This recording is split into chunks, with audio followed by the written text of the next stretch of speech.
Have you ever stopped and asked yourself why, even though we are living in what many call the most prosperous time in human history, so many people around you look tired, anxious, and emotionally drained? Why, in an age where you can access almost any piece of information in seconds, talk to someone on the other side of the planet instantly, and chase opportunities your ancestors could not even imagine, there is still this heavy feeling in the air. A quiet emptiness. A subtle sense that something essential is missing. Maybe you feel it too. That silent restlessness that appears when the notifications stop, when the screen goes dark, when the noise fades for a moment, and you are left alone with your own thoughts. You ask yourself, am I truly living? Or am I just moving from task to task on autopilot? If you recognize that feeling, you are not strange. You are not weak. And you are definitely not alone. What you are feeling may actually be the early signal of something much larger building beneath the surface of our modern world. Imagine, just for a moment, the life of a medieval peasant. He woke up with the sun. He worked the same land his father worked, the same land his grandfather worked. He knew his role. He knew his God. He knew who he would likely marry. He knew when to plant. He knew when to harvest. His life was physically hard. It was filled with disease, hunger, and the constant presence of death. But there was something he possessed that many of us, with all our technology and comfort, have almost completely lost. Certainty, clear identity, clear purpose, clear expectations. Every action he took was connected to a larger story. Every season had rituals. Every relationship was rooted in a stable community that had existed for generations. He did not wake up each morning asking, who am I supposed to be today? He did not scroll through thousands of opinions, trying to decide what to believe. He may have died at 35, but he knew exactly why he was alive. Now look at the average young adult in 2024. This person has more knowledge in their pocket than any king or emperor in history. They can speak to strangers across continents in seconds. They can choose from career paths that did not even exist 10 years ago. But every morning they wake up and must rebuild their identity from zero. They must decide what values to adopt, which influencers to trust, which news to believe, which version of truth to follow. They choose a career that might disappear before they finish studying for it. They navigate relationships in a world where even the definition of love keeps changing. They may live to 90 years old, yet they spend decades quietly asking, what is the point of all this time? I think this is the great transformation of our era, and it is quietly preparing the ground for a different kind of crisis. While governments focus on inflation, debt, trade wars, and financial instability, another storm is forming. This storm will not be measured in stock markets or GDP reports. It will be measured in rising depression, in anxiety disorders, in loneliness, in suicide rates, in a deep collective confusion about what it means to be human in the 21st century. For centuries, human societies were held together by powerful stories. Religion gave suffering a reason. National identity gave sacrifice a purpose. Political ideologies promised a better future. Even capitalism offered a simple path. Work hard, earn more, buy more, achieve more. Happiness will follow. When religion loses authority for millions of people, when nationalism feels more like manipulation than unity, when political systems fail to deliver their promises, when success and consumption create stress instead of satisfaction, what remains is a generation that is educated, connected, and materially comfortable, yet deeply uncertain about why they are here. This is not a problem that can be fixed by adjusting interest rates. It is not something that can be solved by a new app or a new policy. It is a crisis of meaning, and it is slowly expanding. Look at the numbers. Depression rates are climbing among young people who, on paper, have everything. Anxiety is spreading in wealthy nations. Loneliness has reached levels that health experts compare to smoking. Suicide rates are rising in communities with high education and income. These are not isolated issues, they are signals. And technology, the very tool we believed would free us, is accelerating this situation. Algorithms show us what we already agree with, slowly placing each of us inside our own private reality. Social media promises connection, yet many feel more alone after hours of scrolling. Notifications break our focus every few minutes, making deep thinking rare. Our attention is fragmented, our self-awareness is weakened. We are building tools that are incredibly powerful, but we have not developed the emotional maturity to handle them. Think about the contradiction. We can message anyone instantly, yet we struggle to have meaningful conversations face to face. We have endless entertainment, yet boredom feels unbearable. We can access entire libraries on our phones, yet reading a long book feels exhausting. We have medical treatments for depression, yet the reasons people feel empty continue to multiply. And here lies the real danger of the coming years. If this emotional crisis intensifies, it will not respond to traditional solutions. When economies crash, governments intervene. When wars threaten stability, nations mobilize. But what happens when millions of people wake up feeling that their lives lack direction? What happens when an entire generation quietly loses faith in the idea of progress itself? There is no quick fix for that. More productivity will not solve it. More efficiency will not solve it. More economic growth will not automatically restore meaning. In fact, the solution may require the opposite of what our culture constantly demands: slowing down instead of speeding up, disconnecting instead of constantly connecting, creating real communities instead of digital audiences, new shared experiences, new ways of marking time and celebrating life. It may require honest conversations about uncertainty. Because, unlike the medieval peasant, we do not have simple, unquestioned answers. But perhaps that is not entirely a disadvantage. The peasant's certainty was comforting, but it was also limited. It was built on myths that science has challenged. Our doubt may feel uncomfortable, but it is closer to reality.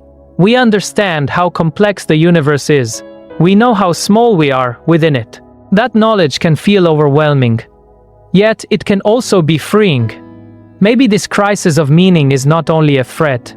Maybe it is an invitation, an opportunity to build a new way of living, one that accepts unkind certainty instead of hiding from it, one that does not promise permanent happiness, but values depth, connection and honesty, one that understands suffering is part of being human, yet still searches for beauty and purpose. Do you feel that constant search inside? That quiet question about what truly matters? Do you sense that, despite all the options available, something essential feels absent from our shared experience?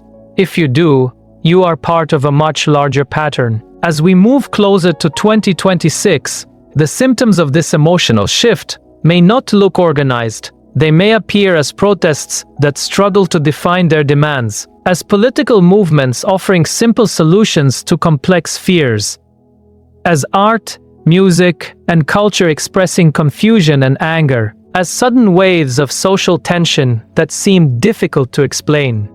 But this time we have something powerful: awareness. We can see the pattern forming. We do not have to wait until millions collapse emotionally before we respond. We can start building resilience now. Stronger local communities, honest friendships, spaces where people can speak openly without fear of judgment.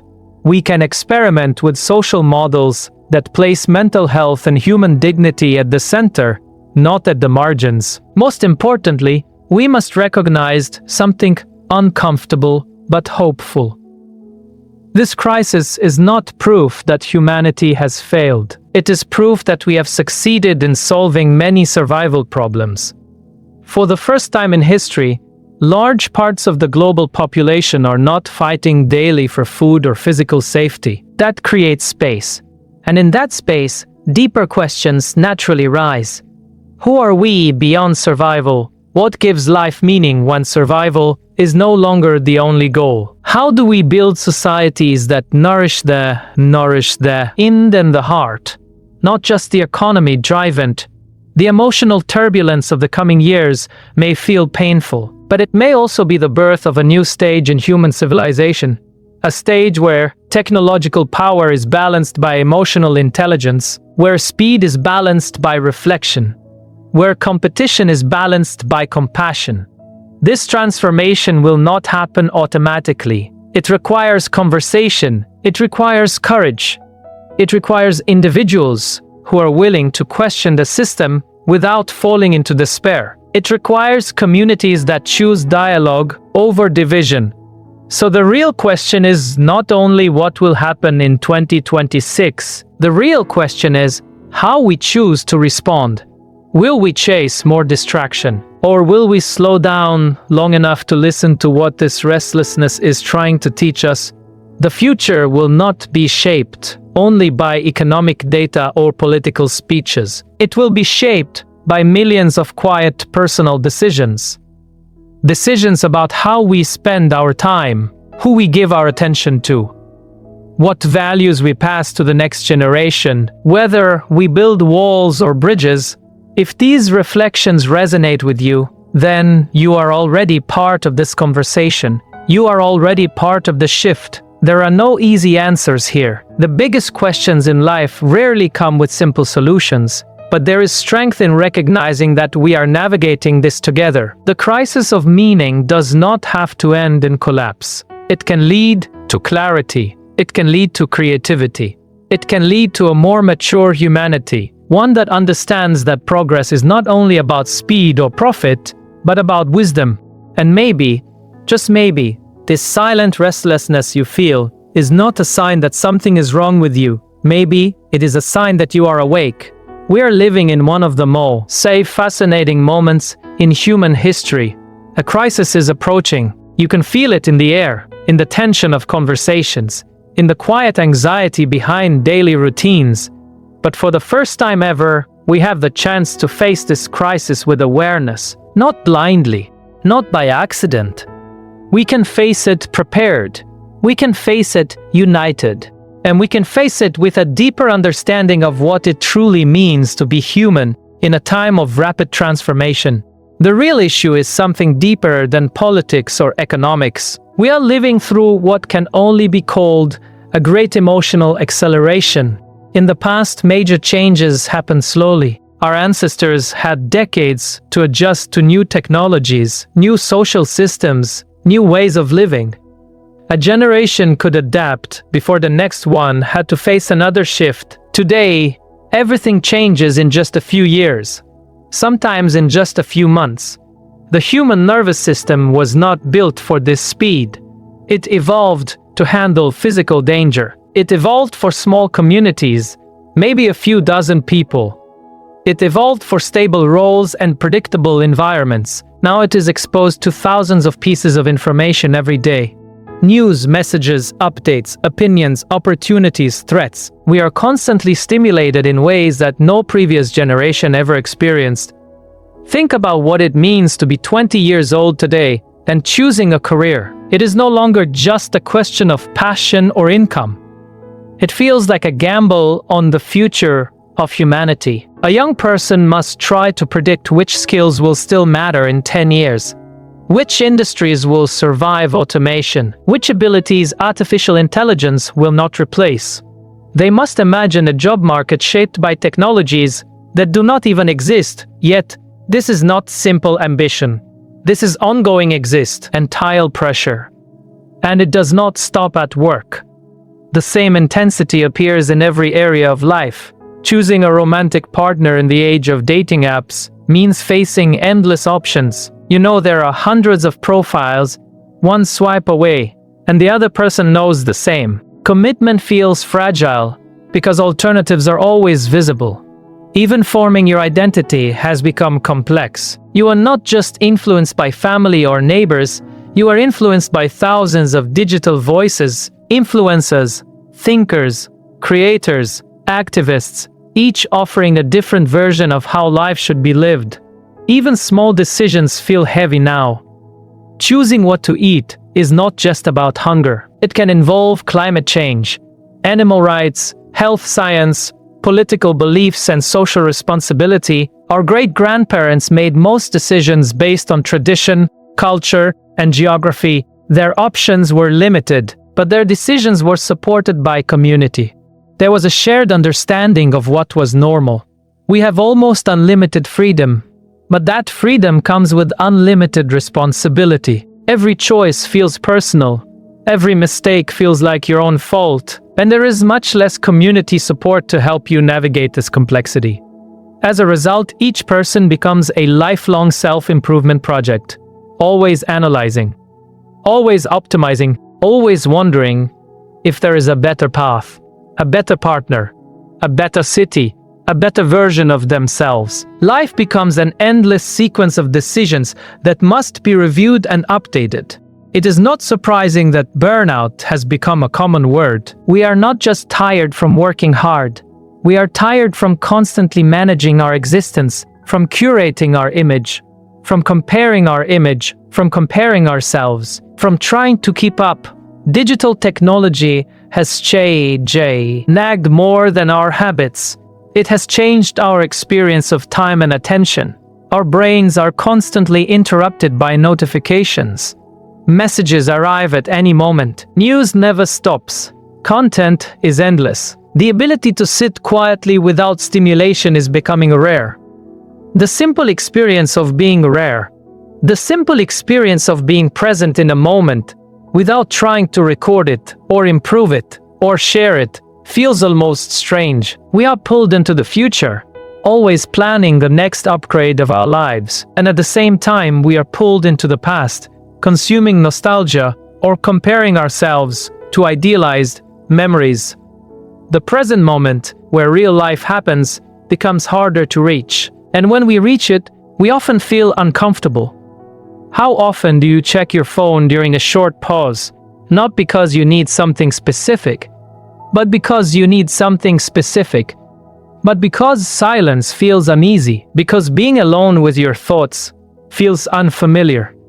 We are slowly losing the skill of inner reflection, and without that skill, it becomes harder to process experiences, harder to understand ourselves, harder to grow emotionally. The coming crisis is not only about individuals feeling overwhelmed. It is about the weakening of collective systems that once helped people handle emotional difficulty. In the past, extended families lived close together. Religious communities offered shared meaning. Neighbors knew each other. Workplaces were stable, and relationships lasted decades. When someone faced hardship, there were structures of support. Today, many of those structures are fading. Families are smaller and scattered. Communities are more temporary. Work is flexible but unstable. Digital connections are fast but shallow. When someone experiences emotional pain, they may have access to therapy if they can afford it. But they often lack everyday support that used to exist naturally. We are more connected than ever, in a technical sense, but connection is not the same as support. You can have thousands of followers and still feel completely alone. You can message people all day and still feel that no one truly understands your fears. Social media often increases comparison instead of comfort. We see curated versions of other people's lives, success stories, perfect vacations, ideal relationships, achievements announced publicly. This constant comparison creates a new kind of suffering, a subtle dissatisfaction, a feeling that everyone else is doing better, that everyone else is happier. It is not always clinical depression. It is something quieter but widespread. A sense that your own life is not enough when measured against edited highlights of others. And because those images are carefully selected and filtered, the competition is impossible to win. Now imagine this pressure not only on individuals, but on entire societies. Technology changes so fast that institutions struggle to keep up. Education systems try to prepare students for careers that may disappear. Governments attempt to regulate tools that evolve faster than laws can be written. Healthcare systems try to treat forms of stress and anxiety that were rare just a generation ago. The crisis we are approaching is not a single event. It is a tipping point. It is the moment when accumulated tension becomes impossible to ignore. A whole generation that grew up with constant digital exposure is stepping into leadership roles. They see a world that feels unstable and deeply flawed. And unlike past crises, this one cannot be solved only by economic reform or new regulations. It demands a deeper transformation, a shift in how we define a meaning to full life, a reconsideration of what success truly means. It requires us to ask difficult questions. How do we want to live in a world of powerful machines? What values should guide our use of technology? How do we protect human dignity in systems built for efficiency? There are hopeful signs already emerging. Conversations about mental health are more open than ever before. Communities are forming around authenticity rather than competition. Some companies are beginning to understand that emotional well-being is not a luxury, but a foundation for long-term productivity. Artists and thinkers are exploring the emotional impact of digital life. Innovators are building tools designed to encourage real connection instead of addiction. A new generation senses that intelligence alone is not enough. We need wisdom. We need empathy. We need emotional maturity that matches our technological power. The coming crisis could become a catalyst, a moment that forces humanity to face questions long avoided. What does it mean to flourish as a human being? How can we balance progress with inner stability? How can we build systems that support both individual growth and collective health? These questions cannot be answered by experts alone. They require shared reflection, honest dialogue, personal courage. They require each of us to examine our own habits, our own values, our own definitions of success. Do you feel that we are living in a unique moment in history? Do you sense that something fundamental is shifting beneath everyday life? Do you notice the tension between endless technological possibility and the struggle to find stable meaning? If these thoughts resonate with you, then you are already part of this transformation. What makes this moment different is speed. Humanity must evolve emotionally at a pace never required before. We cannot wait for centuries of gradual adaptation. We must learn in real time. We must grow while the ground is still moving beneath us. The solutions will not come only from external changes. They will come from inner development, from learning how to manage attention, from practicing presence, from rebuilding real communities, from redefining ambition in ways that include well-being. We are being challenged to become more resilient, more compassionate, more self-aware, one where technology supports human depth instead of distracting from it, one where progress includes emotional intelligence, one where societies are designed not only for growth but for meaning. Time is limited, but for the first time in history we possess both awareness and powerful tools. We understand the risks. We see the patterns. We have access to knowledge instantly. The question is whether we will act consciously, whether we will choose thoughtful transformation instead of waiting for forced change. If you have stayed with this reflection until now, it likely means you feel the urgency as well. You sense that something important is happening beneath the surface of daily life. This is an invitation to continue the conversation, to think deeply, to speak honestly, to connect intentionally. By becoming part of this growing dialogue, you join others who are searching not only for analysis, but for wisdom. Together we can examine not only the dangers of our time, but the possibilities. Because within every crisis, there is also potential. The future we experience will be shaped by the awareness we cultivate today. The conversations we start now will influence the world we build tomorrow.